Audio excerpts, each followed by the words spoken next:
بەهێز بوون و هاتن پێشووی پارتی لە سلێمانیان پرسە گفتوگۆکەم لەگەڵ بەڕێز ئەحمەد محەممەد کاندیدی پارتی لە بازنەی سلێمانی.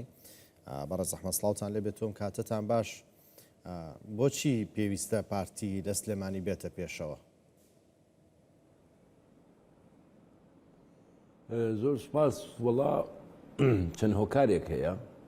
من وەکو خەڵکی شاری سلێمانی، ئەو شاری هەڵمەت و قوربانی، شاری پایتەختی ڕۆشنبیری، بۆیە ئێمە داواکارین لەبەر دوو چەند هۆیەک کە دەنگ بدەن بە لیستی 275 پارتی دیموکراتی کوردستان، لەبەر ئەوەی وەکو ئەو لیستێکی نەتەوایەتی داکۆچیکردنە لە مافی ڕەوای گەنجان و ئافرەتان و هەموو شەریحەکان بە شێوەیەکی گشتی حزبێکی نەتەوەییە، یعنی پارێزەری قەوارەی هەرێمی کوردستانە.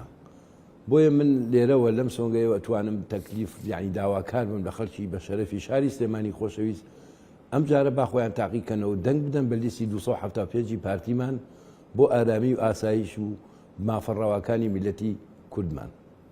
بەڵێ ئەو هەموو تایبەتمەندی باسە کرد کە پارتی دیموکراتی کوردستان هەیەی کەوایە لە سلێمانی بۆ لە پێشەوە نییە.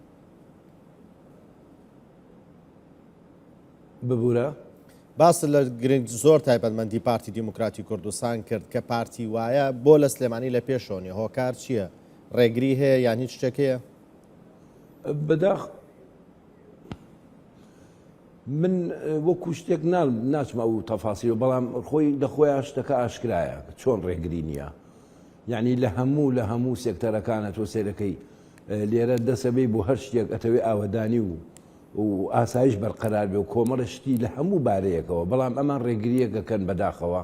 ئەم ڕێگریە هۆیەکەی ئێستاش ئێمە وەکو خەڵکی سلێمانی، وەکو شاری سلێمانی، وەکو چۆڵی محارەبەیەک ئەکرێ، نایڵێن ئەو پێشکەوت نابێت. تۆ سەیرەکەیەکی بۆ شارەکانی هەرێمی کوردستان خۆ یەک شتە جیاوازی حکوومەتی هەرێم جەنابی سەرۆک کاک مەسعود بە هیچ شێوە جیاوازیەک ناکات لە بینی سلێمانی و دەڤەری زاخۆ و سەیسایە، بەڵام ڕێگریەک هەیە. ئەم ڕێگریە ئیتر ڕەنگی یاوەتەوە، وەکو چۆن ئەڵی لۆدێکیان لەسرە بە شێوەیەکی ئیقلیمی زەختێک هەیە لەم شارە، لەبەرەوە نەتوانراوە هەندێشت بکرێ بۆ ئەم شارە. ئەجیناخۆ حکوومەتی ئێرەم هیچ مقەسر نییە، زۆر مستەمسەکە زۆر شتی باشێ، بەڵام شتەکان بە خاوخلیچی ئەڕوا. یعنی وەکو چۆن ئەڵی ئەم ئێرهابە فکریە ئەگەر نەمێنێ بەم شێوەیە ئەم ڕقوچینەیە نەمێنێ لە ناو شارەکەیە، بەڕاستی خەڵک زۆر خۆشحاڵە ئێستا دەرکەوتووە. یعنی ئێستا ڕوئایەکی جوان و باش هەیە بۆ لیستەکەمان، لیستی 275. یعنی ئەوەی کە من تێکەڵ بووم وەکو خەڵکەکان حەز ئەکەن ئەم جارە تاقیکەنە و دەنگ بنن بەو لیستە و بە لیستی ئاوەدانی. بەڕاستی زۆر لەگەڵ خەڵکە من لەگەڵ چین و توێژەکانە وتوێژم کردووە. یعنی بەڕاستی ئەم جارە جیاوازیەکی کە ئەبینی بۆ ئەم شارە، بەڵام ئەو ڕێگریانە ینی وا بێت ئەم جارە دەنگی پارتی زیادەکە. هەمویان خۆیان ئاگادارە. من وا بۆی ئەچم ئینشاڵڵا زۆر بە چاکیش زیادەکە، چونکە بەڕاستی خەڵک بێزار بۆ خەڵگێت بۆ خۆ کوردستان هەر کوردستان لە زاخۆ بێ و سەیسایق بێ و هەڵەبجە بێ و تۆ چەند مەشروعەکەیتەوە، چ شتێک هۆڵێگەکەیتەوە، هۆڵێک لە هەڵەبجەی شەهید دەکەیت و خۆ بۆ کوردە. ئەمە بۆ پارتی نییە، بۆ حکوومەتە کە چیەن گلەیە کە معارەزە ئەنواع ناو ناتۆرە. یعنی نایەنەوێ، ینی هەدەفەکەی ئەمان نازانم، یعنی ئەو ئامانجەیان چییە، بۆچی وا ئەکەن. یعنی ئەی باشە بۆ ڕێگریەک لە شوێنەکانی کە نییە شتەکان خاو خلیچ کەڕوە.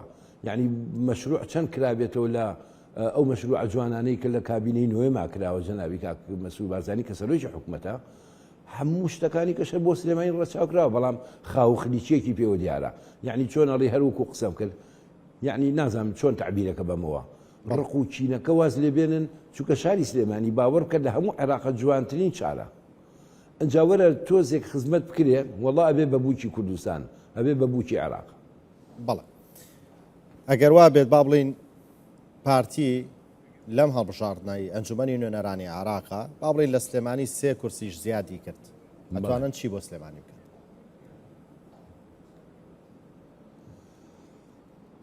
والله ئێمە ئەتوانین وەکو پارتی کۆمەڵێ مەشاریع و کۆمەڵە شت هەیە زیاتر گرنگی بدرێ بە شارەکە، چونکە ئەمە شتێکی مەحەلیە وەکو هەرێمی کوردستان.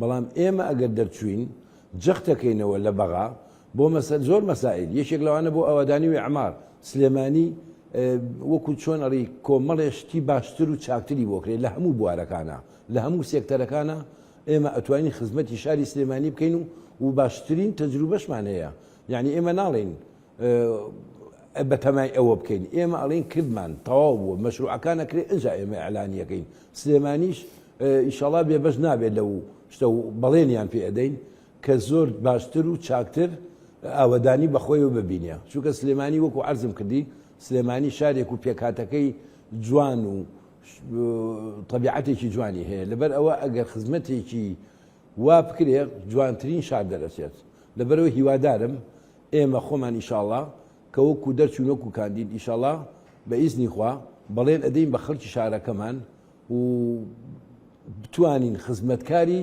ئەم شارە بین و جوانتر بیڕازێنینەوە.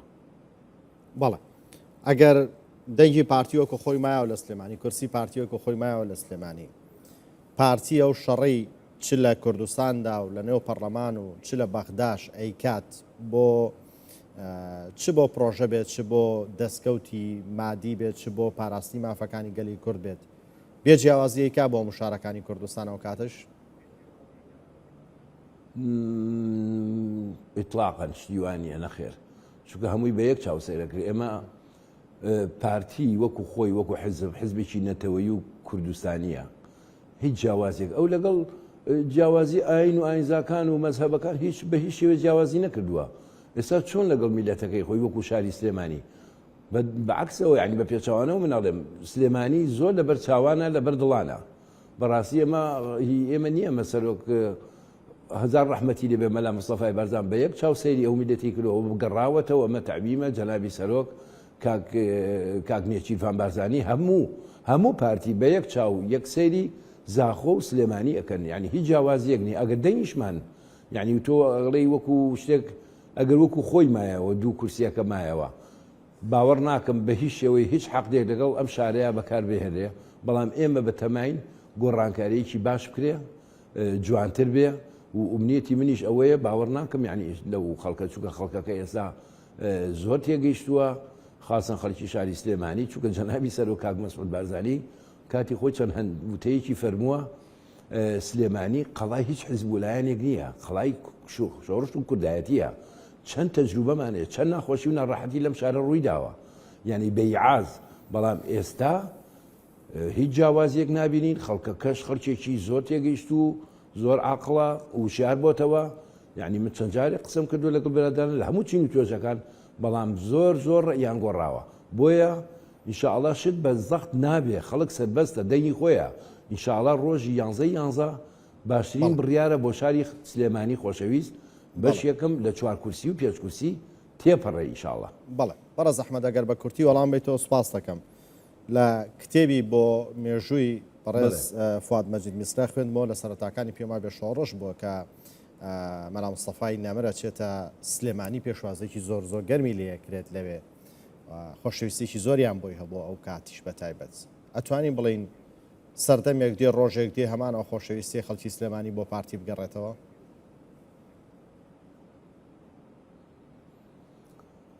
من بەڕاستی بۆ چوونەکەی تۆ ئەوەی کە پرسیارە کرد لە ساسە ئینشاءڵڵا هەروە ئەبێت چونکە وەختی خۆی هێنانەوەی تەرمەکەی باشترین دلیل بوو شاری سلێمانی گریاناوی ناڕەحەت ناخۆشی مەی بنەوە بۆ بارزان ئێمە دێخینە سەر چاوان یعنی ئەمە شیعاری ئەم هەموو خەڵکە شۆڕژێ ڕەجوانەکەی شاری سلێمانی بوو ئێستاش بە هەمان شێوە وەکو عەزیز جەنابتم کرد زۆر باشتر و چاکتر سلێمانی چاوی کردوێتەوە ئەم جارە گرنگی بەو خۆشەویستیە و بەو هەمانگیایە.